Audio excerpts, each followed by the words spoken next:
বেগম খালেদা জিয়া তিনিও বিরোধী পক্ষের অমত এবং আন্দোলনের মুখে গদি ছাড়তে বাধ্য হয়েছেন।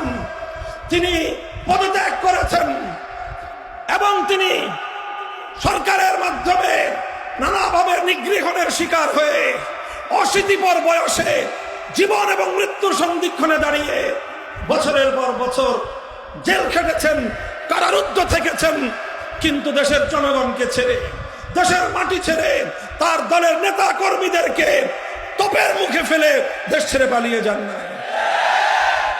আওয়ামী লীগের বিবেকবান লোকদেরকে আমি জিজ্ঞাসা করব, আপনাদের নেত্রী কাজটা করলো কি?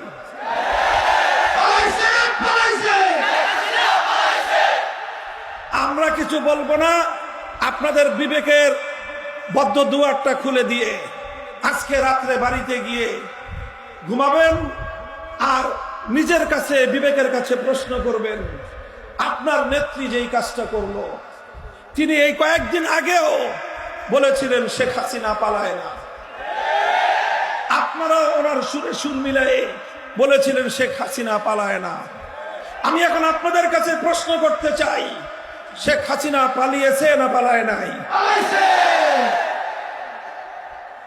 শেখ হাসিনা পালিয়েছে, সারা পৃথিবী দেখেছে তিনি পালিয়েছেন।